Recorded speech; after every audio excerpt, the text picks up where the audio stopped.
Welcome to Three and a Half Critics, the show where four wildly unqualified friends rewrite some of Hollywood's biggest films. Today on the chopping block, or rather the slashing block, is Halloween 2018. Hey, speak for yourself, asshole. According to the SUNY system, I'm qualified to talk about this. Hi, I'm Greco. I like horror, and I like zombies, and I have a degree in cinema. I'm Josh. I pretend to be a writer sometimes. I'm Epi, and I like scary shit and science. And I'm Roy. I'm the half. Let's get into it. I think something I particularly wanted to start with myself was the podcasters, or the investigative journalists. I think are not great in this movie. They are either highly underutilized or they should not be there at all. Um, I personally think they are introduced very incorrectly. Like the opening shot of the movie is like the female journalist's eyes like kind of going back and forth, and she's almost introduced in like a very main character sort of way, and both of them are, but particularly her. And then they're just kind of unceremoniously killed like an hour into the movie. And I think that is one, you're wasting a lot of time on them that you could be developing other characters. And two, it's just not satisfying. If you're going to start with these characters, like as your first intro to the movie, they need to have more payoff than just, oh, Michael Myers is here now and he's killing people. I do get that. It seems like it's entirely a vehicle to deliver the mask to Michael Myers, which Yeah. could have been done without wasting 25 minutes. Yeah. Um, And quite quick digression, circle back on that, is something else that thoroughly pissed me off in this movie was the first time you see Mike Myers wearing his mask in this movie, he's in broad daylight. There's no good reveal of it. And that's just something that kind of irked me. It's not really something I don't think we need to go into. There's just a better way to do that. But yeah, it's bad to have them basically just be 20 minutes of filler that gets the mask into his hands. Yeah, they were basically just exposition via character. I agree on that part. The one aspect of the opening scene, I like the prison, how it looks, and a lot of parts of the prison, and like the whole checkered board stuff. I don't know, something about it felt very good to me. I liked that. And from a fan service perspective, I thought it was kind of a fun way to start it with the mask and the yelling, and then cut to the original like Halloween logo. Which we have differing opinions on whether the fan service is too much, which we'll get into later, I'm sure. But does anyone else like? This is legitimately one of the notes I wrote down was, "God, this podcast would suck." Does anyone else think that this is like the way they wrote these characters and the podcast they're setting up? It's like it's awful. I don't understand how they're like, we're award-winning journalists. Like they're very much like, oh, we want to re-examine evidence in an unbiased way. Literally 30 seconds after saying, did one monster create another? Like victim blaming the shit out of a 17-year-old who got all of her friends killed. Yeah. Like that. Oh, absolutely. That sounds like some canceled shit. I'll be honest. Yeah. That sounds like that's gonna get some people canceled. They're just not engaging characters. They're not funny. They're not clever. If they were writing a podcast, they don't bring anything to the table. Like, they don't say anything insightful. They are never shown being good at their job.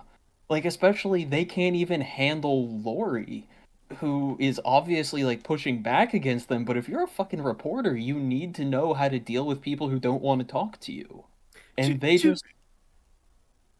To be fair to that extent, their questioning of Lori was, well, would you like to talk about Michael Myers?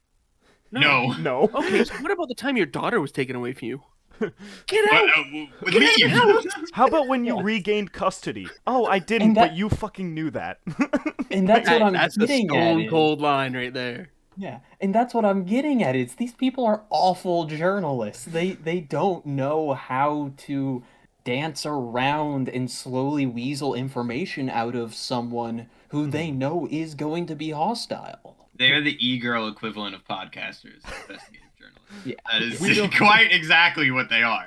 I'm not exactly sure what that analogy means, but it sounds right, so let's roll with it. No, I It- kind it of want you to basically- explain that. So the premise, right? Like I agree that they're not supposed to be good. Like they're just a source, a vehicle for the delivery of all this exposition that you're getting, be it from Laurie's reaction to them and about her past history. But they're used to make insights about other characters. So they don't necessarily have to be good at their job. They just have to be there enough that someone will get something out of it.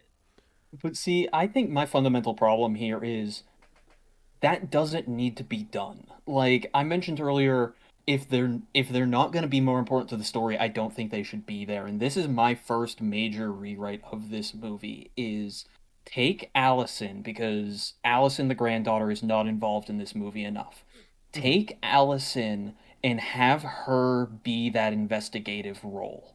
Have it so her family has been keeping information about this whole incident 40 years ago from her and have her going through the motions trying to figure out what happened. Have her go to the prison and see Michael Myers. Have her push Lori and go like, Grandma, what happened 40 years ago? Nobody has actually told me.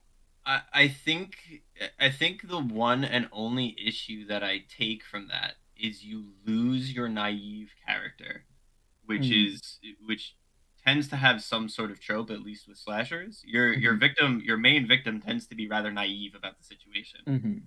So I don't know what you would replace that naive character with. Yeah, That and makes I sense? also feel like the case, at least how they portrayed in the movie, being that public about the case, like it's pretty out there that it happened. Everyone kind of knows it happened. So I feel like it's kind of hard for it to be like, oh, I can't get any information from it that like she would need her grandma really for. Well, Like other there's than press-facing details, and there's like, Grandma, what was your actual experience? yeah. Is kind of what she would be digging for. But if you wanted to have a naive character, you could almost maybe do the same thing with the mother character. You could do maybe you could have the mother character, I think her name's Karen. You could have Mhm. her doing the investigation, and then maybe Allison keeps the naivete. I Well, but feel like, though, with so many characters in this movie that aren't doing things for a long period of time, you can just completely rewrite out the journalists and have one of them do it. I think you can write out the journalists. I think the topic that we don't agree on is how to write them out. Mhm. Yeah. 'Cause you can definitely get your same vehicle exposition. Yeah. I Like, you can do it a different way, or make it. I rather than exclude them completely. I feel like rather making them into better, more characters that you care about more makes the Mhm. whole gas station scene feel better. Because Yeah. I don't, I actually didn't really have that big of an issue with the Mhm. gas station scene and the major reveal of him coming back. Yeah. You know what I mean? Yeah, Like, no, I have no problems with the gas station. if the reporters there, you cared about them more rather than just being fodder, maybe it would have even more of an impact. But I think that is exactly the vehicle that they serve, Mhm. is showing you who's at play, and it's very much an establishing character set. Yeah. Um, I, I, I, it would be risky to include some of your later characters Mhm. in that setup Yeah. in that way. And yeah, I So really I don't know how I would change it. I I think agree with you though. Yeah. And I think if you do that, if you keep the journalists around, you need to change the beginning of the movie a little bit. There's a theory in storytelling. I don't remember exactly what it's called, but it's you want all of your plot points to kind of fit inside each other like cardboard boxes. So you want a big one, a medium one, a small one, and so on, and they keep getting smaller, and you can only take them out in the order you put them in. So you start with your main characters. You can have like a prologue, but then you want to kind of put those characters aside and not really have them be important. Your main cast, you want to introduce them in the backwards order of how it will play out at the end. So the movie ends with Laurie, Karen, and Allison. So you want to start the movie with Lauren, Carrie, and Allison. Laurie, Karen, and Allison, or else you get your audience confused on who the focal point characters are going to be. By starting with the journalists and then killing them too soon, you're messing with the audience's perception of who is going to be a main player. And they're kind of going for like a Game of Thrones, like shock kill value here, where they just off them. And it upsets, I hesitate to say the pacing, but it throws the audience for a loop that takes them out of the movie when these characters that you've been following so much and the way they're introduced makes them feel like main characters, and then they're just gone. I think the only counterpoint that I have to that is, like, yes, that might be a vehicle in major storytelling as a whole, but I think something that has to be taken into account, especially going into this movie, is that there is one before this. So you have your established main players, and so if you're talking about your box, I think you are correct that they did take things out in the wrong order, because they use these journalists as a vehicle to present you with the new Loomis equivalent, and then they promptly take them out as a vehicle for that engagement, right? Yeah. Mm-hmm. So I think, but also at that point in the movie, you also think that he's screwed and either dead or whatever, because he gets shot and he's in the hospital for like a third of the movie. Yeah, which is a whole nother thing we need to come back to. Yeah. So like you don't know his status for most of that scenario. So even then, I could argue that like I see what you're saying, but I think taking into account it as a standalone movie is something that is not really what you're meant to do. Yeah, this is the point. You're supposed to have knowledge going into it. This is the point where I should admit I've never seen the original Halloween. Okay. What? Wait. We watched it in the apartment. What do you mean? I never saw the original Halloween. Jesus Christ. So this is where my half critic kind of comes the half, in. everyone.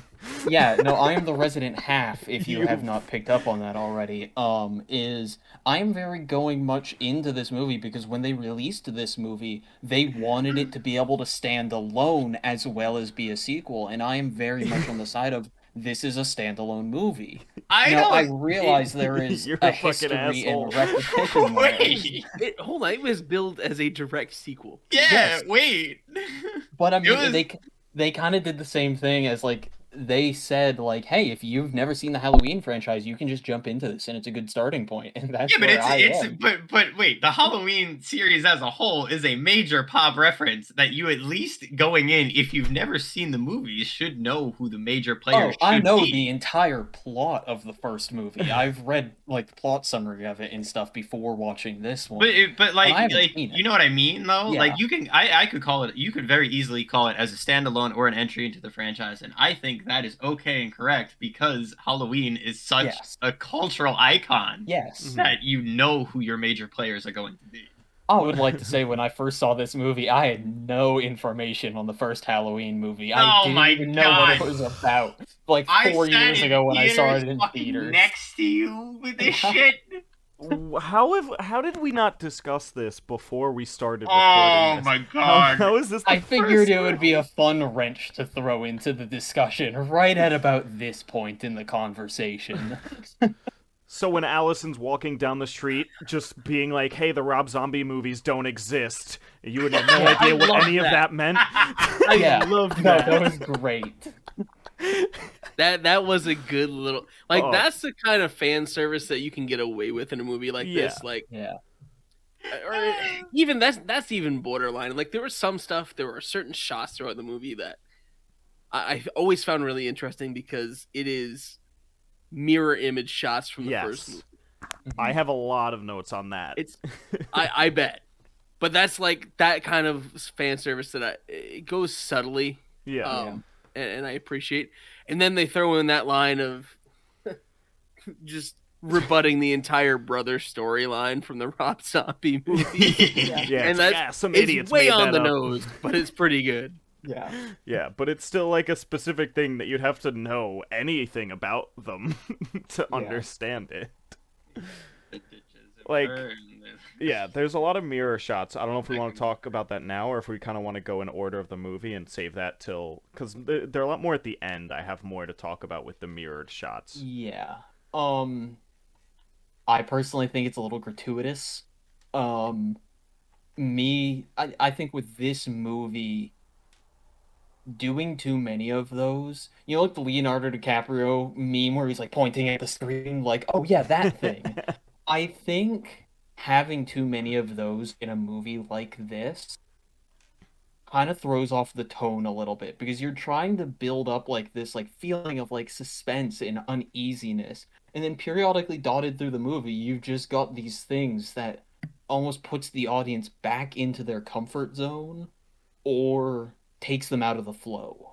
Hmm. And I think that's kind of bad for a movie that is trying to keep a particular tone. Well, I disagree. I don't know, Josh, you can go first. You look like you have a lot to say, and so does Epi.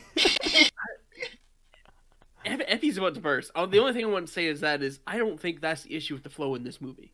Yeah. I think there is a much larger issue with the flow of this movie that stems from the entire thing and having way too many moving parts.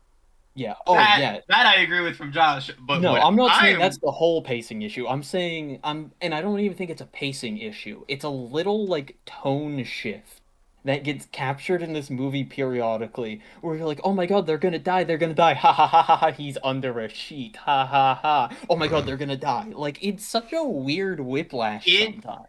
It is done on purpose, and it is something that is relatively new. It is an element of horror that it has been largely introduced. A major player that I always go back to when I start thinking about this is Paranormal Activity, because Paranormal Activity had this really key point to it where it cut you in and out of your emotional states, right? So you can be at one point thinking about like, oh wow, that's awesome. Like, oh look, this is such a cute little dog. To oh shit, what the fuck is that? And the dichotomy changes and stuff like that. I'm explaining it poorly because I'm way too excited. By putting a person back in a comfortable state, you can then Yes. rip them back out of it to good effect. Yes. Is what you're getting at. Yes, it is something that actually, believe it or not, the other thing that goes really in depth if you want to learn more about it. Until Dawn has a really good making series. I know it's a video game. Sorry, basically, maybe go fuck yourself. Yeah. They have a really good making series where they describe some of how they went through scientifically creating all of these different horror spells and stuff like that. And a lot of it has to do with being able to pull you in and out of what it is. But it's a more modern thought process that wasn't really in the slashers to begin with. So I think that's why it's a little off-putting. That might be fair, and maybe that just doesn't work on me, and is why it might have. And well, you it would also probably have makes to me... see the original scenes to get them. Okay, I have seen the YouTube clips of like all the iconic scenes. I get the reference. Bro, seeing movie cuts, 1 out of 12 scenes that they choose from this random movie does not count as seeing a movie. No, Welcome to Watch Mojo, the top 10 most important scenes in the original Halloween movie. Number 10. I don't know. What I really like about these like mirrored shots is that because it is the opposite, and it might be the one useful contribution that the fucking reporters have, is the quote that Josh mentioned earlier of them being like, has the monster become the monster, blah, blah, blah, whatever garbage. That becomes a theme throughout the entire movie, and they put Laurie in Michael's shoes almost. Like, they don't show you any shots of Michael. Like, in the original movie, they show you perspective shots of Michael going around. They don't have anything like that in this. You're pretty much going from Laurie or like the family's perspective, watching him, like Laurie outside the schoolhouse where Michael was standing in the original movie, shit like that. She kind of becomes that monster figure in a way that I think they really do well as an overall theme. And sure, it might be beating a dead horse a little bit with the like, hey, that was in the original movie. Look at that. Haha, that's fun. Yeah. But I think there are aspects of it that make it work really well because of how they flipped it. And some, I'll talk about later, some other, like, conventional, what's the word? I don't know, stereotypes of slasher movies. But, I don't know. Yeah. I think I go back and forth on that, and whether or not I like the way they did it. Because I understand what they're going for. I understand with the whole did this experience made Laurie into who she is, and it's kind of a reversal of roles. We see that in the beginning with putting Laurie in these spots that Michael was seeing in the first movie. We see it towards the end in this almost like reverse fight at the end where Laurie's the one hunting Michael through the house, and we can address that later. But it's kind of that seems to be the theme they're going for. Yeah. I like that theme. I like exploring that idea. What I don't like is what it did to the traditional slasher suspense of the movie. Mhm. And I think it almost completely eradicated it. Yeah. There was no real times in this movie, and maybe there was when I was on my first watch, but this is like watch 3 or 4 now, and there are no times where I feel tension build. Even like the traditional, oh, he's in the house scene when he's hunting the babysitter, which is like exactly what he did in the first movie. It's what the whole first movie is built around, and it should be gripping us the whole time. Yeah. The problem is every like 20 seconds, 20, 30 seconds, they're cutting away from this suspense Mhm. over to Laurie, who's like running through town and trying to respond to the radio calls and stuff like that. So it's this, we're building a little bit of suspense, building a little bit of suspense, and then we blow it all when we go over to watch Laurie like driving through town or trying to find where it is. And I get what they want to do, but I don't know if it served the actual movie. And I think there's a way for them to have their cake and eat it too. I think you can do that with Laurie's character. And I mentioned how a lot of my rewrites of this movie would involve changing Allison's dynamic. And I think my biggest thing with Allison is she is not aware that like anything bad is happening in this movie until an hour and 11 minutes into the runtime. That is almost 2/3 of the movie. She is just not on the same page as anybody else. She's dicking around doing like high school drama shit. Like her boyfriend, that entire arc does not need to be in this movie. I mean, you could You're do always it. on your phone. Yeah, the way for them to have gonna their throw it in cake and pudding. eat it too is to have Michael chasing Allison and have that suspense. Have Michael stalking Allison and let that be your vehicle of suspense and have Laurie be hunting Michael behind them. So you get 2 levels of this like really dramatic tension chasing where you have the traditional like slasher suspense of, oh my god, is Michael gonna like kill Allison? And then behind that you have the reversal of roles of, is Laurie going to get to Michael before he kills Allison? So you let Allison do her high school life bullshit, but you always have Michael in the background. And you do that, and you let all of that play out instead. I think That's an I interesting think idea.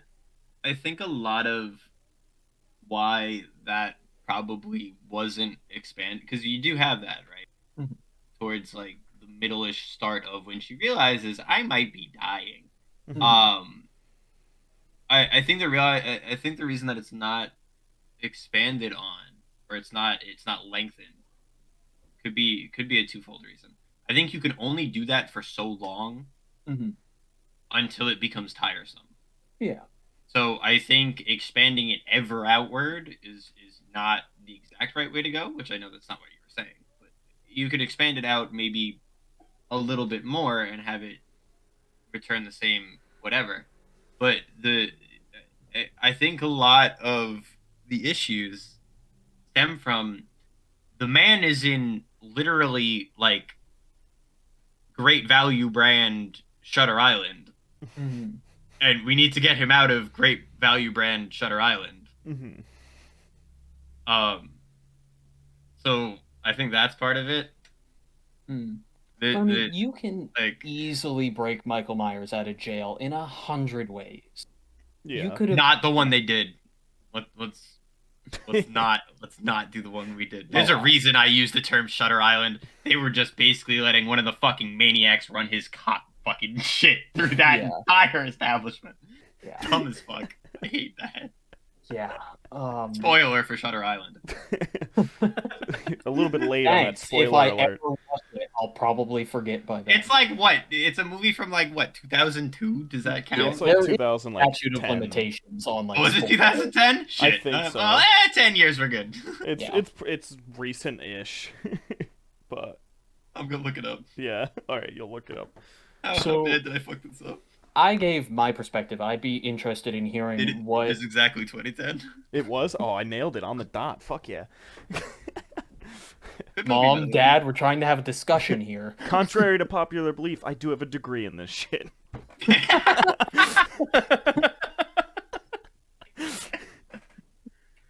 Fair enough. All right. No, So- I like. I what you gave were kind of my saying. perspective on the whole Allison thing and what I think she should be done because I think most of us agree there is a problem with that character and her being sidelined thoroughly too long in this movie. Yeah. Is there anything that y'all would do contrary to what I just mentioned with her? So I literally put in my notes because I remember thinking through the movie. I was like, pretty much the female cast is all really good, and I think all those characters are pretty good. Like you said, I think it's kind of takes a while, and picking up on what Josh said too, there's just a lot of cuts. I did notice there's a lot where they tried to build suspense, where they would hold the camera on a shot that traditionally you'd see the killer pop up in, and then never actually give you the killer in those shots, which kind of going back and forth between those, I think was how they were trying to build suspense. But like you said, it would then just cut to some random nonsense that you'd kind of forget what you were just looking at 5 minutes ago. So that kind of had a problem, and I think there is a lot of pacing issues with. They just tried to squeeze in a lot of different things all at once. Yeah. As for having her in more, I'm not sure how I would do it, given the opportunity. I'm having trouble, I think, analyzing it a lot more now after seeing Halloween Kills, because the next one... I have not seen that one. They just like, the whole thing feels like, honestly, they should all be one movie. Like, the way they kind of do it, and I'm assuming probably the next one they're going to make, because I think they're doing, like, a trilogy. Like, it almost feels like they're all kind of one thing, which makes it harder for me in my mind, because, like, they were just trying to force it into one movie. Like, this is the first movie, but then the second one pretty much picks up where the last one left off, and there's literally parts in it that, like, you need to see the last one to know. Like, it's weird.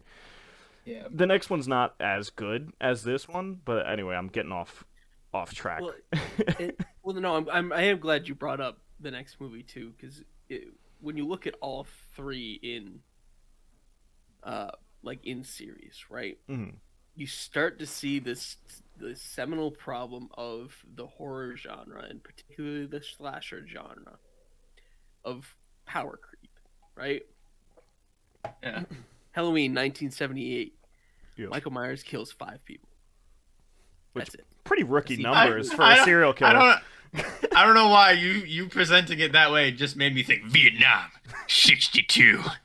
Haddonfield 1978. But in the original, Fortunate son intensive. 5 people.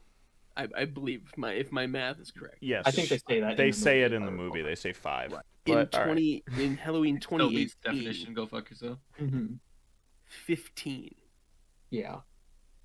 And I know you guys haven't seen Halloween Kills, but in Halloween Kills, I don't remember what the number is, but they literally had press about it of being the most deaths in the horror movie in like a long, long time.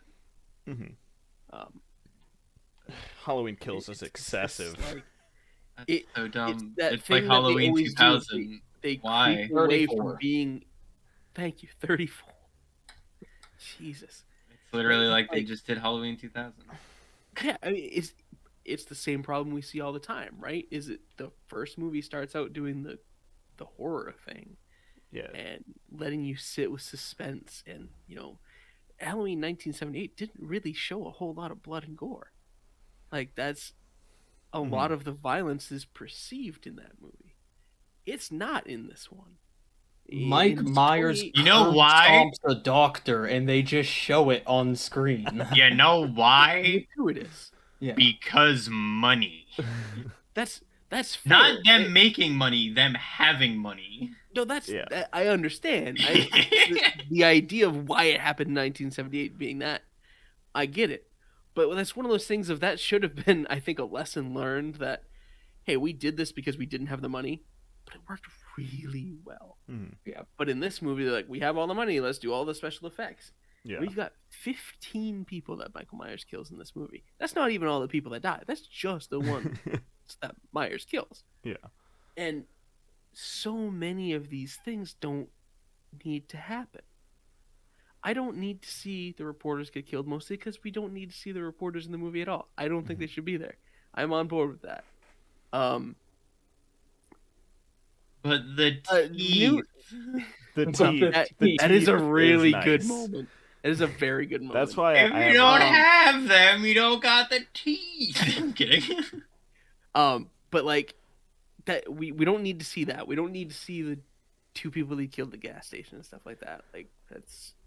But- New Loomis doesn't need to get shot because it doesn't impact the rest of the movie. Yeah, but that's funny Other as than shit. it's just the funniest That's funny thing. as shit. Whenever he gets shot, Yeah. I forgot Fair. it happened, and I It's rewatching so it last good.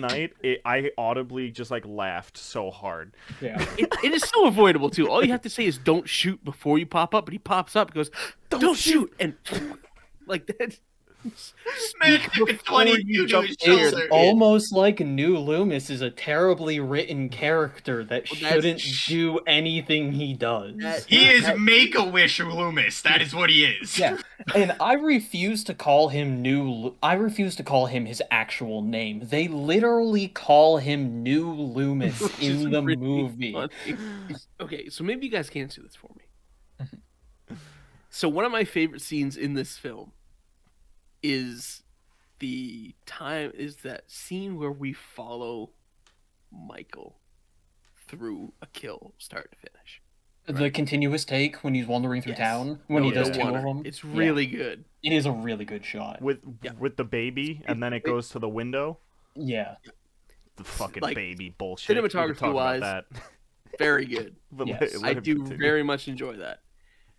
However, there are like what 3 people in that whole situation that get killed.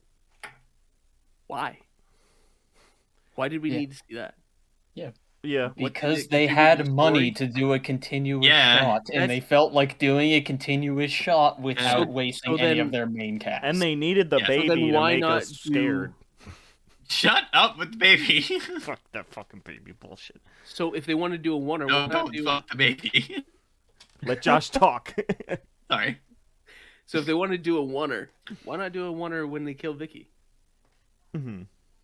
I Why think not they let us should have. sit? Because then you don't Let us get the sit with that gem body. of this movie. That's why. I Let have us this. sit with that. Let us I have sit with this. that whole section there instead of cutting off to go see what Laurie's doing. I don't care. I Yeah. want to sit in this house with just the babysitter, the kid, who is by far the best The character gem in of this yeah. movie. this Yeah. entire movie. By Absolutely. far. Oh yeah, Vicky, I think her name and was. Michael. Yeah. Yeah. Vicky and the little kid. Kid? See, No, I the- have. Its the name little is not kid. Vicky. I can't think of his. Well, I no, can't no. think of Oh his- yeah, the the kid girl's was baby. He's babysitting. the best. Yeah. He's Oh, the best yeah, character in absolutely. this whole movie. Yeah. But I have something for this. And I wrote in my notes how fucking stupid Laurie is through this entire movie. She consistently does everything wrong. And the biggest thing that really made me like they put all this effort into like, oh, she's so prepared, she's so ready. And then you have this scene where she goes into Karen's house and she's bitching at Karen about like, I made it into your house in like 15 seconds. You don't have any locks on your doors, whatever. And then Mike Myers gets into Laurie's house off screen in like 10 seconds. It's not even a thing. I would love if they take that idea of a continuous shot, they get rid of the one they did, and they do a continuous shot where, because Karen's husband dies in the house, They do a continuous shot where Michael Myers is slowly breaking into the house, carefully avoiding all of Laurie's traps, while stalking the husband, ending in Michael killing the husband. Well, okay.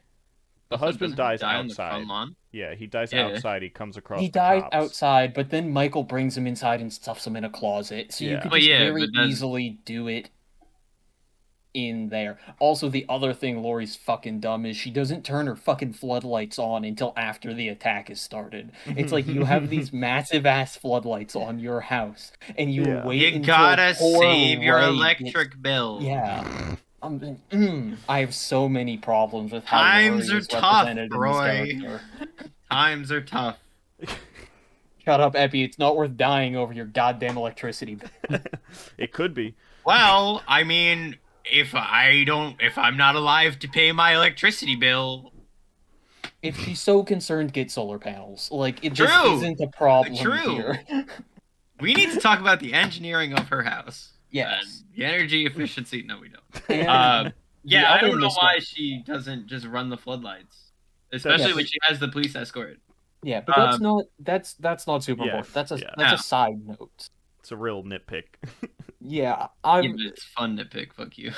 what I want to talk about is what Josh was just mentioning, is that long shot was super cool. And But there were why? just so many different better ways in different places you could have done it. And Josh mentioned the house where Vicky gets killed. Mhm. I don't know if Epi or Greco, if either of you two have an idea where you would have rather kind of run that. I don't know if I would have rather run it differently per se. More or so had the result of that shot be towards that house that Vicky's in. Mm. I think the shot works fairly decently Mhm. to establish that this man is now back. He is back Mhm. on Halloween. This is his shtick. He's got his big Mhm. knife. Doing the same thing. He's got everything back. He's back.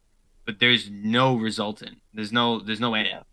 It just cuts to him pulling someone's hair and cutting their throat and calling it a day. And So you're But then we saying, like, make if it ended with like him standing outside the house Vicky was in, and you see like Vicky walk across a window Yes. inside, then cut away to another character. Yeah, and I can get behind that. And Yeah. I think that's the simplest change you could make to put Mhm. everything into perspective, and then you could start the hunt on Vicky in her house. Yeah. See, I like that because that is the next time we see Michael is at Vicky's. Exactly. So, but the only thing I'd add to that is the change that I'd make to the Vicky scene of don't cut away to anything else during that. Yes. Mhm. So I agree. we have the predatory sequence with Michael. Cut away, go see what Laurie's doing, go see what other people are doing, cut to the dance, do whatever you Yeah. need to do to move the story. I think there's too many moving parts in this story anyway, but Mhm. do what you need to do to keep your different storylines rolling. But when you cut back to Vicky, we now know he's outside that Mhm. house. Mhm. Yeah. That's that little seed that's here, and then you can play the rest of the scene as it happens in that house. Just don't cut away. Let us live Yeah. with that Yeah. suspense. I You- agree. Yeah, and I'd probably kill the boyfriend first. I think too, when you do that, it ends up blending the old age horror from the original slasher set, where it's those long takes that he has, or that killing style that he has that's apparent in the long take, to swap over to the new style where you blend with the emotion playing, especially with your gem of a character that is the child that she's babysitting. Because that is, like, if it wasn't readily aware, that is the vehicle, that is the reason that he's there, is that new age comedy blend. Mhm. Have you break out of this suspense moment with this, but the tension's still there. Yeah. There is still a man in his room, but he's calling her a dumb shit for going in there. Yeah. Mhm. And I think that would It serves that dichotomy. I think that would add a lot of suspense to the boyfriend. Like, even if we didn't change it to the boyfriend getting killed first and we left it how it is, the boyfriend going outside to fuck around with the motorcycle. Like, there is a shot when he's walking to the garage where it just keeps it on the window and nothing happens. Like I mentioned before, where they kind of make you feel like a killer should show up, but he doesn't. But I had a problem, like, trying to figure out, like, is this house anywhere near where he just killed those people? Because I couldn't fucking tell. The only thing I think they're trying to do is that the couple that are arguing with the doctor thing is the kid's parents. Maybe. Yes. I think that's it, and they show up in Halloween Kills. So again, Yeah, it's they like do. it's like a bullshit. Like, oh, you need to see the next movie for it to make sense. But like, I'm watching Yeah. in this movie, you could have added a little bit extra to make sense where he's going. You could even, and this is something that you could like, so you could take that idea of like having him outside that house, right? And you can refine it even further and make it even less fucking effort, and just have him hear the sounds of the motorcycle, Yeah. and have that be relatively close, or him turn towards the sounds of the motorcycle. If you want to get super low budget with it, Yeah. Yeah. No, that's a good idea too. but that's a Because whole. that makes your audience think about it a little bit. And Yeah. then that's And good. then I you like that. don't, but then you also, then when you establish that sequence with the house that Vicky's in and everything, you have to start it without the motorcycle and have that motorcycle play. Yeah, Kinda exactly. interweave your timelines that way, if you were going to do that. You kind of But that's go, the whole- you flash back a little bit Yeah. to before the motorcycle happened. I like that idea. I think that would work well. Just a little extra kind of continuity. Rather But- than the like, oh, here's the people from the next movie. Yeah. Yeah. But Well- to answer the full question that was proposed, which is why do we have that, or why do we need it? I would say I don't think we need it in its current state, but it does serve a purpose of Yeah. telling you how he's. Yeah. It reintroduces like full strength Yeah. Michael into the movie, but they should have tied it They into could have done something. it better. Yes. Yeah. Yeah. Which I think they also kind of try to show with the gas station scene with the teeth and stuff and just the I But- love that entire sequence. But you're talking to a major fan of the Saw movies, which is kind of, Yeah. that was close to home, is what that was. Yeah. What I really like about the gas station scene is that Michael is seen so much in the background, but the characters never notice him. Yes. Like, you Yes. see him walk past them when they first go to do the Yes. gas. He goes inside. You see him beating the shit out of the guy behind the window. I like that aspect of it. But other than that, yeah, I could definitely see some changes made to it to make it better. Like the journalist we've talked about a million times now. Now my other note on Vicky is, and this is also a note on Allison, is the weird love triangle plot line where like her dude friend Oscar, I think, like tries to kiss her and then Oh, he that's gets Allison, killed. not Vicky. Vicky's the Yeah, babysitter. no, I'm getting there. I'm getting there. Oh, You mean okay. Pudding Boy? Yeah, so, and then Allison finds Oscar dead, and like that's what makes her aware of the threat. That's why you don't do wear that. capes. That's bad. Don't we wear don't we capes. don't care about Oscar. Oh, that's No Oscar. capes. Yeah. No gifts. But instead, we've already established that Vicky has invited Allison to the house that her and the boyfriend are at. So instead of Allison becoming aware of the threat by seeing Oscar dead, don't have the police and Lori discover Vicky. Have Allison discover her. Because we've already established how good friends they are, and have that be the vehicle. It would add so much more emotional weight to Allison's arc.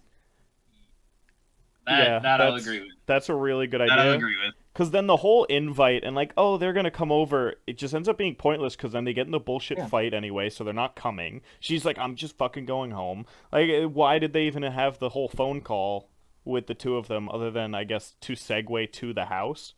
When instead of having that segue, we could have just had like we talked about with the motorcycle and Michael walking next door.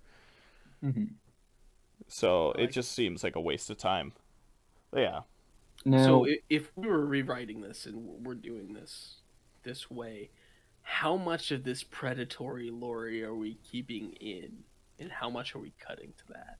I think we should. I think we did it way too much in the movie.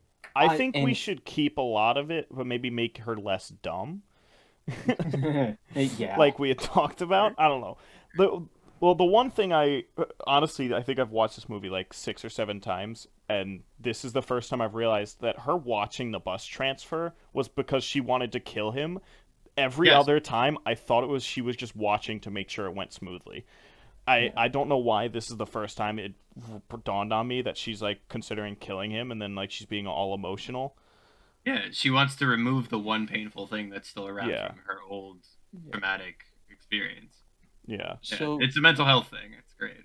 I find a predatory Lori That problematic is to the not what you guys story. call it, predatory Lord. No, I'm calling her predatory Lori. I like You it. can't The stop me. the first question that Josh asked was like, how much of predatory Lori do we want to keep? My entire first reaction was enough so that we don't get a restraining order from a school. Jesus Christ. Oh. Anyways, Back to predatory Lori. In her El Camino. whatever the fuck it is. Lori being on the hunt fundamentally disagrees with the end of the movie, because the end of the movie establishes like this whole thing of like the basement isn't a bunker, it's a trap, and it's like, why is Lori going out and hunting Michael Myers when she has done so much prep work at her house to get him into the basement? Mm-hmm. It's another way that Lori is stupid. It's like, Contingency plan that you don't need if your first plan works. Because when has Tactical. shooting Michael Myers ever worked? That's the also a point. very valid point. I have an idea. Yeah. I have an idea. Go on, I Josh. have an idea. So, we do the same setup that we've been talking about, right? The long oneer, all that good stuff. Mhm. Instead of cutting out to like Lori who's hunting Michael, cut to Lori who's trying to find her granddaughter. Yeah. Right? Because we already know like she's packed up the family, put them out there, have her try to track her down. Because I'm trying to. I had a moment in mind and I was trying to figure out how to put all the pieces together. I think that's how we could do it. So, granddaughter and the boyfriend still have the fight.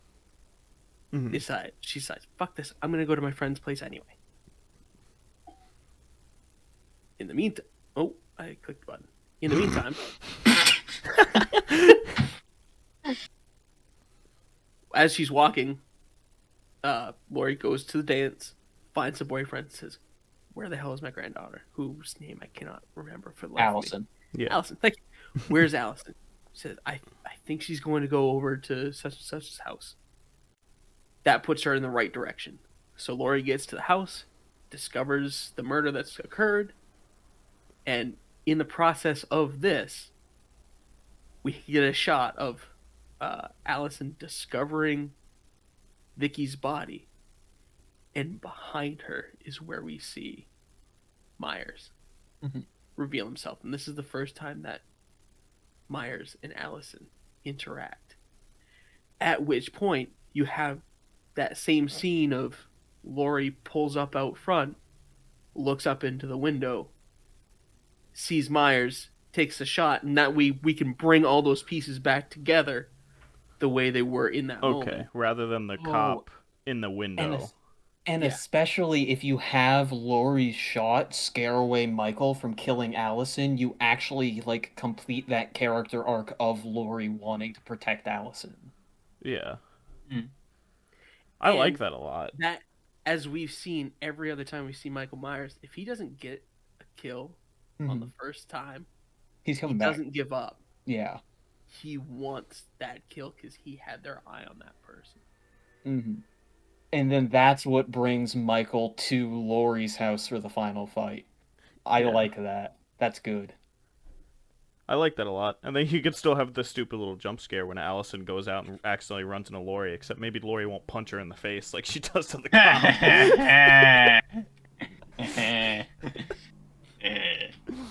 Or that could happen. You see Michael, like she catches a glimpse, so she freaks out, runs down the stairs, runs outside, Mhm. and then as she's like running around the side of the house in the dark, something grabs her and pulls her into the bushes, and it's Lori. Yeah. You think it's Michael for a second, but it's Lori. Yeah. And especially if you do it that way and you bring Allison to Lori's earlier for the entirety of the final fight, because again, it pisses me off that Allison is in the woods for 2/3 of the final fight. And just Yeah. rolls in at the end. They're what just you like, here, jump scare mannequins. They're spooky. yeah. Ah! And I the other hated that thing, scene. yeah, They and have the like a other thing cheesy that ass ticks Ice me Nine off about Kills the music final video fight- in the middle of the final fight. Exactly. Yeah. Bro, that's what the kiddies nowadays want. Mm, What they're looking for. they just want the spooky aesthetic. Alright, can we talk about Hold on, I'm not quite done. Fuck. And then the other thing that pissed me off about the final fight is Karen's just in the basement while Laurie is cleaning out the house. And as we establish at the very end of the movie, when she shoots Michael in the shoulder to get him into the basement, she's very competent. She is actually able to stand up to Michael just like Laurie is. So why the hell isn't she upstairs with Laurie clearing out the house with her? She And shot if- him in the face, by the way. Yeah, Oh, not the did? shoulder. That wasn't the Okay. shoulder. Okay, That's a anyways. whole other point I want to address later, but Yeah. It's yeah. But anyways, if you bring Allison to the house for the Just a fight, flesh you wound. have a reason to keep Karen in the basement to protect Allison and let Laurie Okay. do her whole thing. Okay, yeah. From that, I see that perspective. I was gonna say because I really like her in the basement because I think the final like sequence of the movie It's is pretty good. amazing. Personally, I love it. The I entire wouldn't thing. change much about that, honestly. Yeah, but I like the idea of having Allison showing up later really changes nothing other than he hears her, I guess, and like somehow Echo locates where they're hiding in the basement, whatever. But I do like that aspect of her being there the whole time, and that way Karen is in the basement for a reason. I think that works well, and then you can still have that final moment where he's like, "Mom, I can't do it." Gotcha. bitch." Gotcha. Before we get full into the end of the movie, I would like to talk about something that is just before the end of the movie that needs to be removed with a flightless burning passion. Oh yeah, we kind of We need to take out the CPR scene from The Office from this fucking movie. It needs to leave. I don't know why they thought it was a good idea to have him get hit by a truck, to have the fucking doctor literally grab the face mask and just fucking Office style cut the fucking face off of the CPR mannequin. We don't need that at all. Ever. This cycles into like three fundamental problems with that movie, all collide in that one scene. Exactly. First That's off, why I wanted it. new Loomis is a bad character. Terrible. Dog shit. he's- Get him out of he's- here. He's sidelined in the hospital for like the first third of the movie after he gets shot by the kid, which Michael Myers kills a kid in this movie. Yeah, we'll get to that. Oh, I got Anyways. problems. We're Yeah. already on Man got So- hospitalized by 22. That's kind of cringe.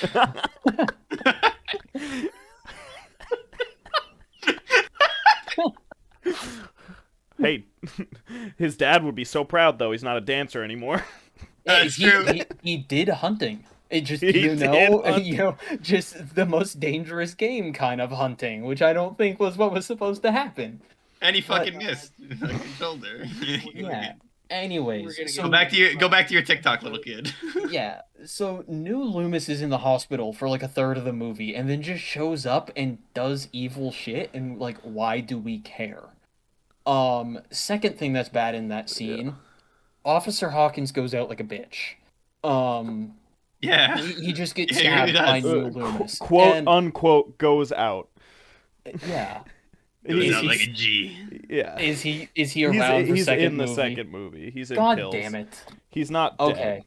Well, I Okay. feel like That's not a major. It's really not a Okay. major spoiler. It's like Otherwise, I wouldn't have first said 10 it. minutes. Yeah, literally. Oh, he's, okay. he's in the beginning of the next But movie. like, No, okay, never mind. then. taking this movie as a unit, they really make it seem like he's been killed. Oh, So absolutely. they either need to make that clear or they need to make it suck less. And I'm going to go under they need to make it suck less. Yeah. And the way they need to make it suck less is have him killed by Michael Myers.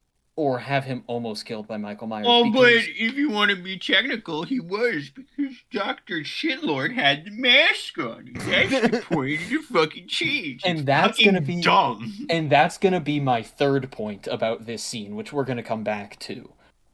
Because Officer Hawkins is, he was the guy that stopped Loomis from killing Michael after the events of the first movie. Yeah. And then he says in the car, I'm not gonna stand in the way of justice this time, which really sets him up for a like a face-to-face conflict with Michael, where he lets somebody either try to kill Michael, he tries to kill Michael himself, which he does succeed in running Michael over in an attempt to kill him, but then that wasn't Why? what quote does him in as the audience at this point would think, which is just bad storytelling. Yes. Yeah, I It, mean, it yeah, I feel like we have kind of him addressed, go down by Michael. like we pretty much the whole thing we just came up with her going to Laurie's house kind of can be used Addresses the entire to issue. skip that Just take it out. entire Just take it out. sequence. Yeah. If Like, I it's a wanted to waste of watch a time. movie about a mask, I would have watched a movie from 2000 Yeah. with Jim Carrey. And I'm sorry. And that is my third Like- point here is this movie emphasizes way too much like the supernatural appeal of the mask or whatever. The scene in the asylum where they like take the mask out and all of the prisoners go crazy, you're undermining Michael Myers' character from minute fucking one of this movie. Because the whole point of Halloween is that it is a normal person, a normal enough person, doing evil things to other normal people, so the movie makes the audience feel like this could happen to me. Like, that is the fundamental underlying horror of the Halloween franchise, is it's all just normal people. And sure, Michael Myers is kind of fucked in the head, but he's fundamentally a normal person. And when you make the mask, supernatural because like Loomis is attracted to it and wants it, and you make the prisoners go crazy over it, it's character assassination in the first scene of Michael Myers. I agree. I think though, and this is heavily determinant on what happens in the next one that I have not seen, is a lot of what they did even in the original one was make him more into like not just this person. You have this idea of this person, right? Yeah. And it's supposed to be a transcendence from what you think it is. And Yeah.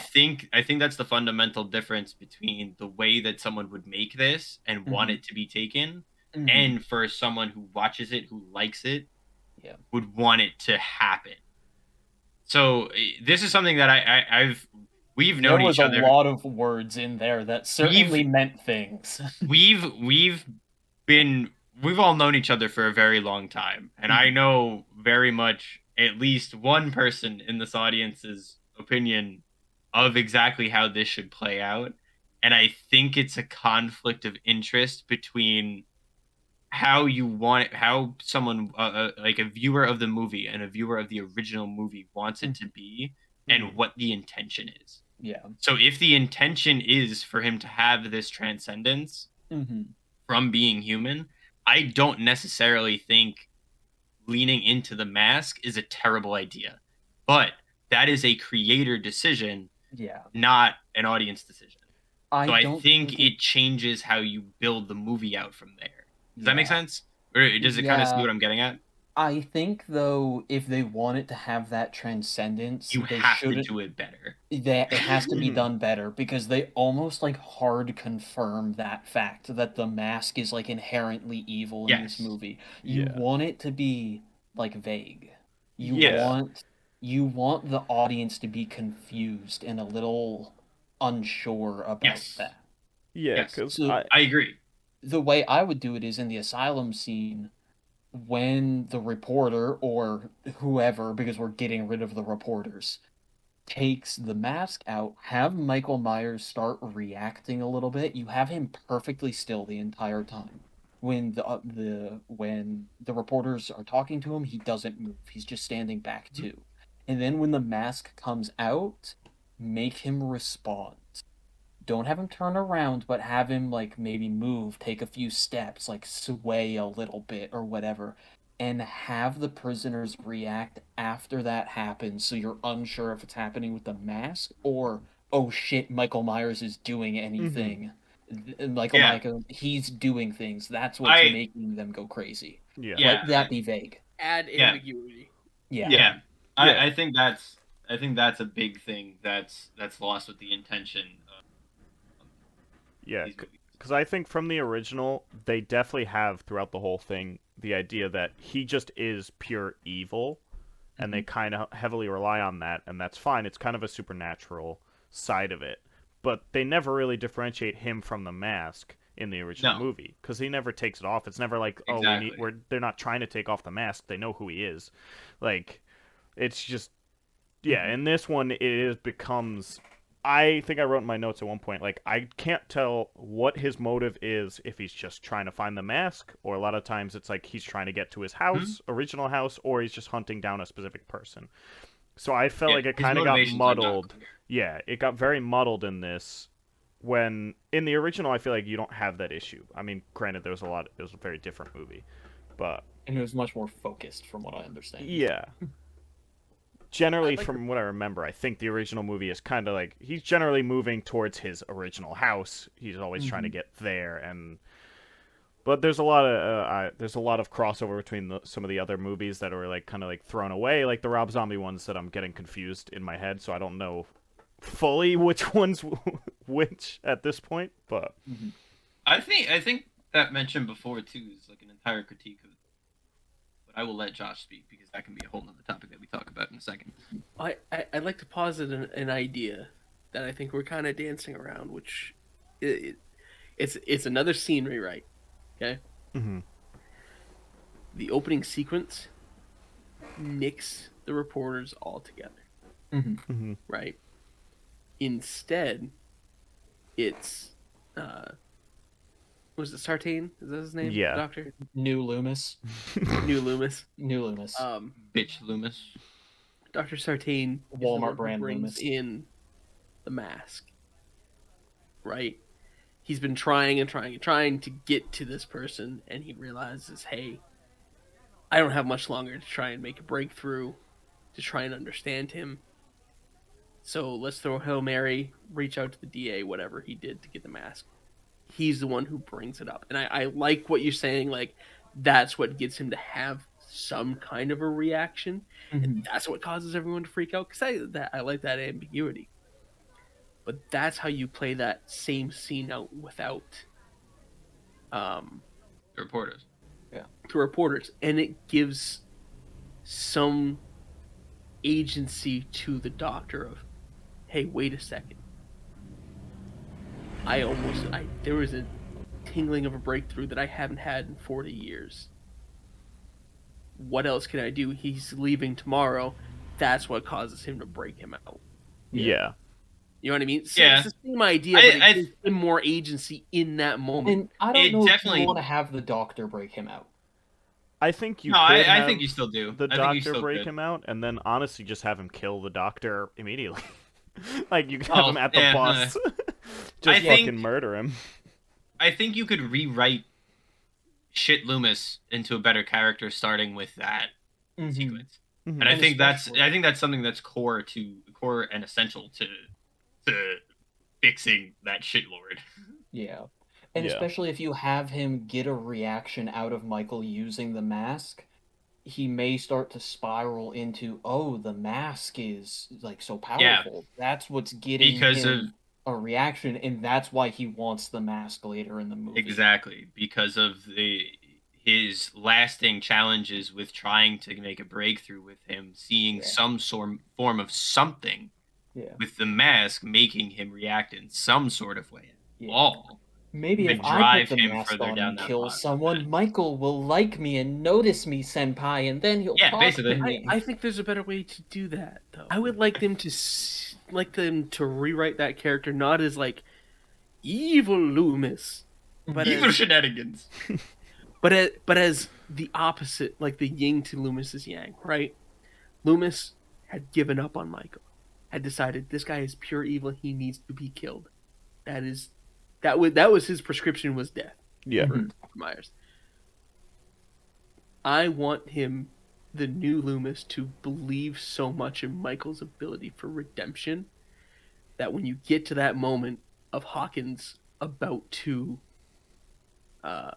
kill Myers, he jumps in, tries to fight Hawkins, but because he's injured and he's just a psychiatrist, he loses that fight. He doesn't necessarily kill Hawkins, but what that does is that puts it takes that element of immediate superiority to Hawkins' position and now gives Myers a chance to get up and get Hawkins off guard. And that leads to a more square fight between Hawkins and Myers, and that's how he kills Hawkins. Yeah, and resolves depending that on plot how thread of their right, confrontation. depending on how you want the Yeah. rest of And you could the next subtract movie to go, Allison. whatever. Like, Allison can already be at the house, and that whole fight can kind of be going on with Loomis. And We don't need the car. We don't need to drive him to the location. Sorry, I hate Yeah. that entire sequence. It's just yeah, like, I think he can It's like find that. the fucking place. it's such a trigger. But I like derail that- conversations because would it be- sets me off. I'm so sorry. That, you- that would be so the way bad. I'd maybe approach that character. Yeah. No, that would be good. But 'Cause that then way what do it's- you do with him after that? Yo, He can we gets talk act- about? He gets Myers killed kills by him. Michael just immediately. Yeah. Yeah. Okay.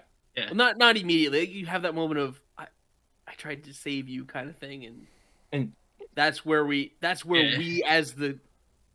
the audience really don't- I like the idea of him going through this movie for as long as he's in it and like trying to like talk about Michael as look, he's redeemable. Maybe we can get through to him. Maybe we can to the point where the audience almost says, "Can they?" And then Bro, you can have you that chill? moment of him trying to save him, and then he still Yeah. pauses for half a second, maybe, yeah, and Mhm. decides to kill him. yeah, like, you I vote could kill him have the same way. Yeah. Yeah, I feel like you Not could... obviously not in the same car. Well, I mean, you could. Yeah. But, Yeah. you still have that half moment of take a pause, consider it, and that will be really the only time we've seen Yeah. Michael Myers You actually can even add the head. You can even consider. add the head tilt. Yeah. Yeah, like, I feel like they could be, Yeah. like, standing face to Yeah. face. Yeah. Yes, I feel like 'cause that could that's be really so cool. absent in this movie, and that is one of the most menacing pop- moments Pop of the head first tilt. movie of that. Yep. Because it's one of those. It's an inhuman reaction. That's not. Yes. It is very animalistic, and that's why it's in that first movie of Yes. the. Mhm. Yeah. No, I Yep. forgot about the I like hub it. and tilt thing. I like it, Brian. We're going places. Never any places I wanted to go, but places. I told you my drugs would take you places. Yeah, I never said you'd like where you were going. However the fuck that quote goes. I Never haven't any seen it. places Never any you wanted places to you go. wanted to go. Okay, fine. So yeah, and talking about Hawkins always makes me think in this movie how fucking stupid every police officer in this movie is. Mhm. Why even bother showing the Haddonfield police or the Warren County police or whatever the hell they are? If Because you they're- need a definition of a bond me. That was a good little scene. It was Yeah, a good that's little a snippet fun scene, I will scene. give it that. But it is they Yeah. are very dumb. Yes. Yeah. Like, they see Hawkins' car wipe out, like, go off the road, and they're just like, should we check on him? Nah, let's just Nah, holler at him on I'm the gonna- radio a few times. I'm gonna eat my Vietnamese sandwich, and that's where I'm gonna sit. It's peanut Mhm. butter jelly on my banh mi. And not to mention, I think if you had a really good scene of the police, like, tracking Michael led by Hawkins, and you show that the police aren't incompetent and Michael still gets the better of them, that would just make his arc even better. Honestly, what if you had instead of Allison going through the woods, you could have a scene of the police tracking him through the woods to Laurie's house, and then they get killed outside Laurie's house. Oh, so we're doing Halloween First Blood. In I that guess. My little grandmother's house scary- we go. in that like little scary shootout thing, because I really did like the aesthetics of that scene. I'm Oh, not yeah. gonna lie. Like Yeah. I hated the fact With the that it was just mannequins. a throwaway. Yeah, Yeah. But like they follow him, and that's where Yeah, he like gets they the don't drop on. they don't even have to show him kill them all, but like they could literally just be walking, and then you just like see Michael's head replaced, like you see a mannequin body, but it's actually Michael's head on the top, Yeah. and it just he And then pops just out, cut to and then it Laurie's. cuts. Like I Greco, feel like you'll it could work. you'll appreciate the image that just popped into my mind. Wide shot of the woods. It's misty. It's dark. All you see, like you hear the distant, like talking of a search party and stuff like that. But all you see is the flashlights, and as they're getting closer, flashlights start to disappear off the Yes. screen into the darkness. And then you can cut into that, like the last little scraggly group gets into that shooting gallery area, and that's where you have the real confrontation with Myers, and that's where you can have that confrontation between Hawkins, New Loomis, and Myers happen there instead of smoking Michael Myers at 40 miles an hour and him somehow getting up. Mhm. Yeah. I think the only critique I have of doing something like that is you turn him much more. Like, one of the things that we touched upon, right, was the kill count and body counts. Mhm. We're talking about easily put numbers on that body count. Yeah, whole that's scene true. like that. That's true. That's So- why I don't want to show too much. Like I feel like doing it like I like that idea. Not for this movie, but I love that idea. That scene just sounds fucking amazing. Yeah. I don't think the body But- count thing is a problem if it's done well. I have no real problems with Michael Myers killing 20 people if they're all in like Michael Myers style and it's not just like gratuitous, let's beat somebody's head in with a hammer on screen. I would argue that maybe having flashlights drop in the woods is not exactly akin to his style. Again, great scene idea. Want it? Let's do it in like fucking Predator or Alien, something like that. I It mean- fucking looks sick. But what you could do? just wait till you see and I'm Halloween offering- Kills. don't do that to me. I already dodged out of the last Scream movie because it was apparently not great. But what you could do is tie it in more like Blair Witch. And what I mean by that is don't just have him vaguely appear in the woods or vaguely pass by different things, stuff that they would miss. Mhm. But keep it akin to the character rather than just having him drop Yeah. bodies on the edge like it's a fucking we're in the middle of Black Hawk Down. I mean, you could have that scene be like just the last few remaining officers, or like one squad Just car, one or two like going to the like woods. the Yeah. two guys with the Yeah. banh mi. You could have the banh mi scene, Yeah. and then have them go, and it's just the two of them. So then it's not like Yeah, no, fucking that would Jason be in Bourne. character. Yeah. Or Yeah. like you could have the Chris two of Kyle them, from Iraq. Hawkins and New Loomis, and of course New Loomis would be sticking really close to Hawkins. So really, it's only 3 people in like a wide sweep pattern. Yeah. So Yeah. as that goes, like your 2 people, your backup disappears, and then all of a sudden you realize, like, oh shit, it's just Hawkins and New Yeah. Loomis. You could have, And- yeah. Hawkins rolls and- up and gets out of the car, yells at them, "Come with me! He's in the woods." Like Loomis, Yeah. probably he's like, "Loomis, stay the fuck away from this," and then Loomis follows him anyway. And then you have Michael hiding as one of the mannequins, jumps Hawkins.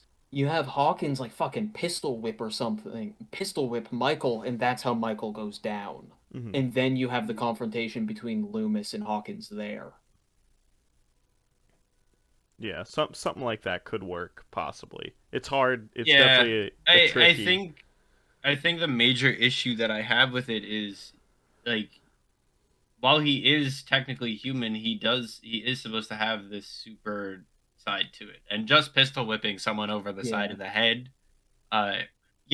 might knock him out, but like it's not if they're any sort of like person that's supposed to have this like resiliency to them, they're not.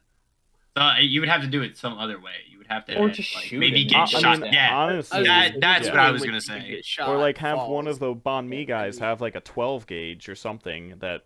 Throw the banh mi at him. French baguette style. It's hard as shit. Hits him in his jugular and knocks him out.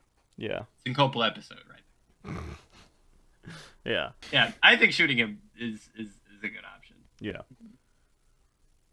But yeah, no, I agree. Says the very quiet Epi. Yeah. I hate it. I hate it so much. It fucking drive him to the fucking place he's gotta be. It's fucking dumb as shit. Your Uber has arrived. Yeah, literally. Would you Rate him 4 stars and a smashed face. Yeah. This is pretty much my last note. And this isn't even like a conversation topic. This is just one more thing about how Laurie's dumb, and I want to rant about it. Mm-hmm. We have an establishing shot of Laurie's place where there's like cameras and shit all the way around the perimeter of her house. Mm-hmm. Right? And then later there's a scene where they're in the basement shooting up at Michael Myers through the floor. Why does Laurie not have an internal security system inside her fucking house? And then you could just have a feed on the wall.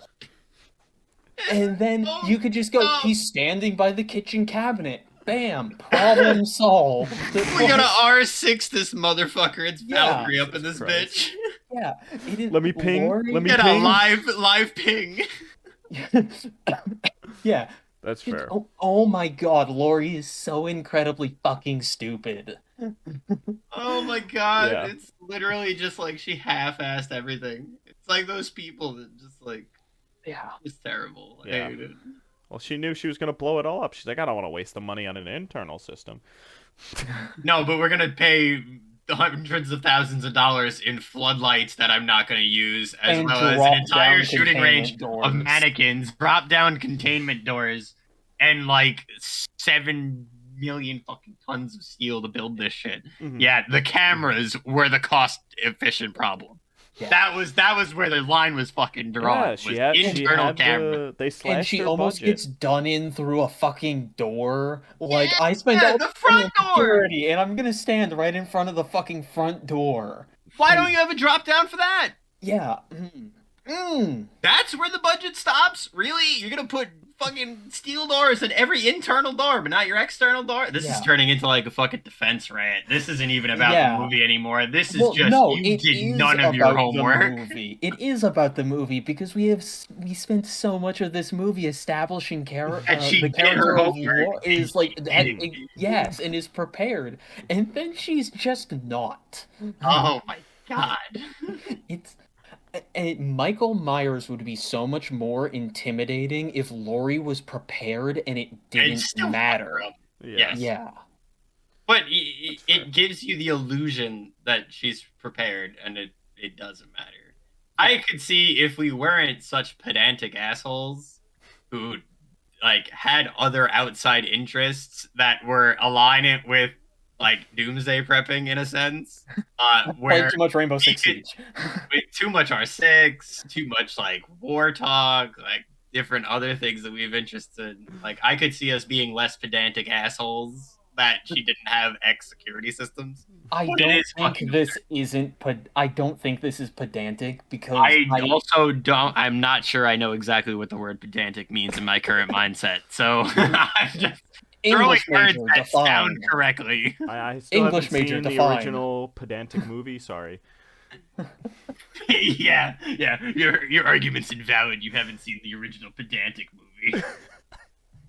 I mean, pedantic's just like arguing the nitpicky details of something. Oh, so I was right. Look at Yeah. that. Yeah, I'm Well, smart I than that. don't think it is pedantic because they spend so much time establishing her, and then she is so clearly not prepared that like anybody watching this movie is gonna be like, "What a fucking moron!" Good thing you lost your kid for this. Yeah, but I mean, like, Yeah, really. You lost your kids for this and still couldn't finish the job. Fuck you.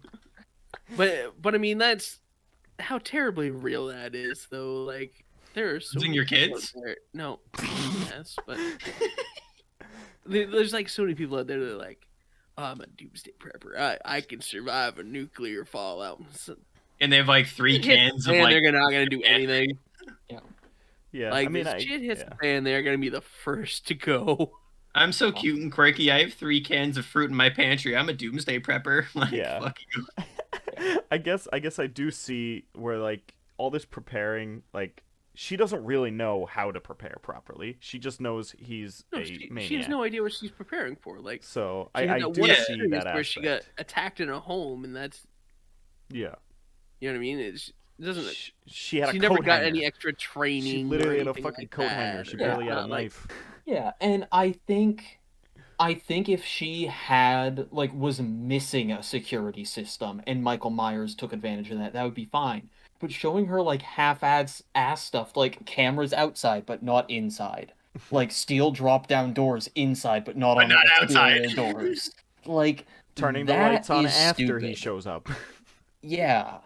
So like if you show her to have the capacity to make the decisions that would have been smart and then she doesn't, that's bad. Mhm. If she's completely unprepared for something that she couldn't foresee, that's fine. And that's a Yes. very important Yeah, line Yeah. Yeah. that they are on the wrong side of. The only thing that she invests in that ends up working is her fucking daughter. That's it. Yeah. That's the only investment she makes that works. Yeah. It was a Yeah. 12-year investment, and then she lost her. well, I mean, Yeah, well, I was gonna say it's a little the 6 years basement here, inferno 6 years works, there. right? Yeah. The Hmm. basement inferno cage works. There's another movie, so that tells me that that's not correct. Josh, you Well, know I damn mean, well how well it works. You've seen I- the other movie. So if when we hit a milestone of like 50 or 100 episodes or whatever, can we revisit this and talk about Halloween Kills? Because I've Oh, got sure. some issues. There's so much. Even I will have a lot more things to complain about because Halloween Yeah. Kills is I just have issues. That point when we start to Chef's run out of kiss content of and have dumb. to start talking about sequels. Hopefully, Yeah. by the time we talk about that one, the third one will be out. It's coming out this year, Is it? All right, nice. 2022. Yep. I'm curious. I'm imagining October 22. Yeah. The only other main point I wanted to talk about that I like about this movie is the kind of slasher damsel in distress trope. I think they've kind of flipped it on their head, especially with the husband being the most useless character in the movie. You And that's- leave Ray alone. He can't I even think kill a I- fucking mouse, bro. That's fine. That is 100% fine. I have it in my notes. It literally says everyone in this family sucks except for the husband. Because Everyone the else husband is a has terrible nothing. person. Yeah. I got peanut They're butter on my awful penis. to each other. What? And then he's just like this quirky delight. He is. What? Yeah. But in context of the main theme of them taking the damsel in distress and making her like them like almost a killer in a way. Yeah. I really liked that, and kind of that whole flipping of the roles with Michael and them. That was the main point I thought was nice about it, especially with her at the end, then playing on the trope of, Mom, I can't do it, please, I don't know what to do, and then he shows up, and then she's like, gotcha, bitch, and then bam. I thought that whole payoff of that theme kind of worked really well for the movie. Yeah. And I did really like having the 3 generations of them at the top of the stairs looking down. Mm, Like it was a really nice like female power shot. Like yeah, yeah. I just It's a- feel it was kind of undermined by Karen and Allison being borderline useless the entire movie. Because I the think- I only think it- thing they did to the only real plot relevance they have to this movie is Karen shoots Michael once and Allison stabs Michael once. Mhm. That's it. That's all the impact they have on the like actual major story of this movie. It kind of serves as a shot though to well, we've already established that Laurie's an idiot, but I think the idea was to serve as an establishing shot too of like ready for this shit, unwillingly ready for this shit, and still that damsel that's naive. You have like a level of naivety that goes across almost like AT&T bars. And I don't think you have to have all 3 of them being. I'm not saying you need Allison to be a badass and be hunting down Michael, but she needs to be more involved. Like I said, No, I Michael agree. should be stalking her. Her. So Yeah, I agree. that way when she's standing above him at the end, she gets to keep her like slasher trope innocent like target Mhm. thing, but there's also Final girl more syndrome. weight of her standing over him. Yeah. I didn't hear what Josh said. I just said final girl syndrome. Yeah. Oh, yeah. I would like to see Myers interact with like them more prior. Yeah. Mhm. Like I don't know what scene I would cut or replace for this, but I would like to see Myers like maybe attack Karen's home, Mm, and that's when Ray gets killed. yeah. Mhm. You know what I mean? Mm, Yeah. There could Give be. them a solid reason to rally at Laurie's. Yeah. yeah. I think you would And have to time it in such a way, though, that it doesn't leave. So it depends on what sort of involvement you want Karen to have in your movie as well. Because if you yeah, want her to mirror Laurie and chase him like Laurie does, I would introduce that earlier rather than later. But if you don't and you want her to come around to it, which basically kind of what the movie has seems to have in mind, yeah, um, I would do that maybe mid late in the movie for that rally. So Yeah. I think placing that is it would be more my concern. You Mhm. could maybe do the dinner scene at Karen's house and then have Michael kill Ray then, but I think you'd be showing your hand too You're early. talking about the dinner scene after the Honor award that the society daughter thing. Yeah. gets. Yeah. I think that would be too early Yeah. to keep the movie with the same feel that it has. yeah, Yeah. Because if you want, because like the feel that it has is Karen comes around at the end. Like Mhm. Karen ends up Yeah. being prepared for this shit, comes around at the end. Cole clocks Yeah. him in the face with I forget what gun. Doesn't matter. Mhm. And that's like she comes around to everything that her mother has prepared her for. Hmm. So I think if you want to keep that same motif for that character, you can involve her in the early story more and double down, triple down on like, I don't trust you, mom, you're a psycho, Hmm. until her husband gets killed, and then you could have her join up with her, like give her a cause to Yeah. enact Mhm. what she's been taught. I just don't, I don't know how far you want that to last through the movie. Mhm. Because I think doing it at that dinner scene is, I think it is showing your hand way too early. Mhm. Yeah. You I think could go ahead, Josh. I was gonna say I don't know necessarily that I'm 100% sold on like attacking Karen's house or something like that, but I Mhm. would like to see some interaction with Karen and Allison before the final fight, because as of right now, there's not.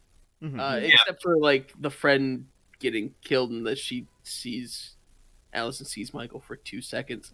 I think a much better interaction on that end would be the scene we described earlier, where she finds Vicky and then narrowly Yeah. escapes and stuff like that. Yeah. Um, but that still leaves Allison of not facing Myers at all until the final fight. And I don't think that's bad. I think if there's sequels here, you can save the actual Allison Michael like fight payoff for later movies. You gotta keep something. But just having Michael stalk Allison and leaving her as the completely innocent like obsession until the very end when she gets to stab Michael that one time, and then later in the sequels we can have more intense interactions between them, I think that's fine. Okay. Yeah. I I I, I kind of agree. I think there's definitely a way you can have more interaction. It's hard for me to fit Karen into it. Like I could Yeah. see how we can get Allison involved a little bit more, like we talked about with the Vicky scene. But Karen, I feel like is kind of a harder to put her in the right place to interact with him. I think you would have to have her contributing, breaking. If you fundamentally break her character arc into two parts, which I think you would have to do, and I think they did, in my opinion, you would have to have it so that she's contributing to the naivety of her daughter while also contributing to the neuroticism of her. And I think that in the beginning half ends up playing very well for when she comes around and flips the switch. yeah. Mhm. And I And think that makes all three characters play together very well. As for details, I have no. yeah. And I don't necessarily think Karen needs to be a super important character. I think fundamentally this franchise should be the story of Allison, Lori, and Michael. I think those are your three main characters. So I think relegating Karen to just like as I mentioned earlier, when you bring Alice into the basement earlier, all three of them go to Lori's house. You just Yeah. let Karen be in the basement protecting Allison. So you have a little bit of that both sidesism where she's hiding in the basement like her daughter, but she's still being protective like Lori. Yeah, I like that. But I think you definitely, if you wanted to make it a profound thing, you definitely could. You know what I mean? Like you could definitely like, yeah, your main point could be Lori and Allison because the major prepper and the naive one. You could definitely have the secondary plot of Karen without very much effort, in my opinion, be a nice sub side character insertion Mhm. Mhm. that could be. You could make it really, really like profound for them to play into each role and have her swap and change and Yeah. do all those things that she needs to. Idea. Michael breaks out somehow, and we still don't know how he tracked down the journalist to begin with. But I'll take that as a suspension of disbelief. No, the Mhm. mask is inherently evil and magical. He can sense its presence and just follows it. Boom. There It's you go. dumb, but I continue. mean, yeah, that's. I think that's what they're going for. Yes. Um, but the way I do it is, it's just Loomis who pulls up there, and you still have. He can still do what he did. I mean, it can be gratuitous violence towards non-essential characters. I mean, we've seen that throughout the rest of the movie. So you can still have that scene with the teeth. You can still show like Myers is back and he wants blood, but somehow you could do that little. Loomis doesn't really notice as he goes and does his thing until he comes back to his car and sees the trunk open and the mask is missing. That would be good. Yeah. Mm-hmm. You know I what I like mean? that. Yeah. Rather than reveal him wearing the mask. Yeah, and that, as I mentioned earlier, I don't like Michael Myers being first revealed in his mask in broad daylight. It ruins like, one of my biggest problems with A Quiet Place and that franchise in general is they give away the design of their monsters way too early, so it's not scary anymore. Yeah. Um, Having Michael Myers in broad daylight wearing the mask in his first shot with the mask is fucking stupid. So I just think having Myers steal the mask and fuck off is great. I think a good reveal for that would be that same start to the oneer as Yeah. it pans up from his leg. Hmm. And they went with a heavier theme to it. Fuck that heavy theme they used. Go straight back to the original piano only Mm-hmm. Halloween theme as they pan up, and it really keys up as they pass the shoulder, and you see it's Myers wearing the mask out on Halloween night, and that's when Yeah, that's really good. like I that like nice that. soft piano only key, like Yeah. Yeah. All right, so I think we've pretty much kind of closed up most of our main ideas here. So let's end the show with kind of a quick run through of everything kind of cobbled together. This isn't going to be perfect, but hopefully this will be the bare bones of a better movie that keeps the spirit of what we saw on the actual screen as it is now. Um So I think, and just throw in if you have a little bit of a contention or a slight modification here. So I think we want to start with New Loomis being write out the journalist completely. We don't need him. Start with New Agree. Loomis being the one that goes to the is at the asylum, gives shows Myers the mask, and that's what provokes a reaction from him. This also kind of makes Loomis start his like little obsession with the mask, maybe. And it also personifies him as like, oh my god, I've had a breakthrough with Michael. Maybe this is the start of his rehabilitation. And in this, we're rewriting the Sartain, whatever his name is. Yeah. Not evil, but more Hopeful. Yeah. hopeful to a destructive fault. Yeah, that's the best way of putting it. So Michael breaks out, he goes, and you have Loomis, filling up his car with gas or whatever, and he goes into the bathroom, and in the whole time you've got Mike Myers like beating the shit out of the people in the gas station behind him. Mm-hmm. If you want to try to work the teeth scene in again, which I know Epi is a huge fan of, and it is a pretty damn good scene, you can work it in with randoms if you want. Yeah. Or he could even do I'll be a that to dentist. Loomis and then Yeah. not kill him and just leave. Yeah. Ooh, that's when Loomis runs out of the bathroom. Ooh, And all that he could be sees is spicy. nothing, right? That Yeah, could but work. He's then nothing but just his car with the trunk open. And the problem, though, I think you get into that with is we've talked later, and we'll get to it later with Michael hesitating to kill Loomis later. I think that would undervalue that scene if he's already spared Loomis once. If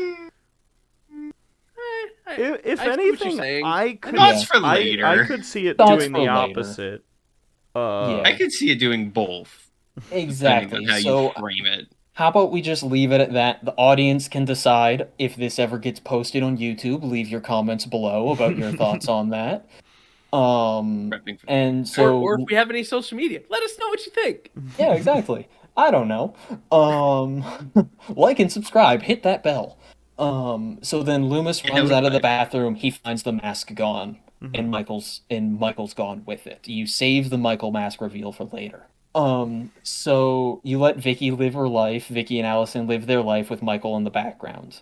Then you do the party. Vicky invites Allison to the house. Michael kills Vicky and the boyfriend. Allison is the one who discovers it. You get rid of you can probably keep the dumb boyfriend, Allison's boyfriend who she dumps, and get rid of the annoying friend.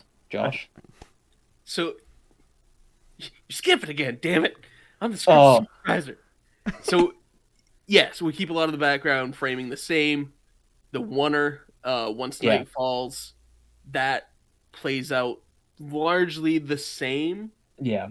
but the ending shot is him walking up to what is clearly Vicky's house, sees Vicky through the window, might, if we wanted to play with timeline a little bit, maybe hear the motorcycle. pick up.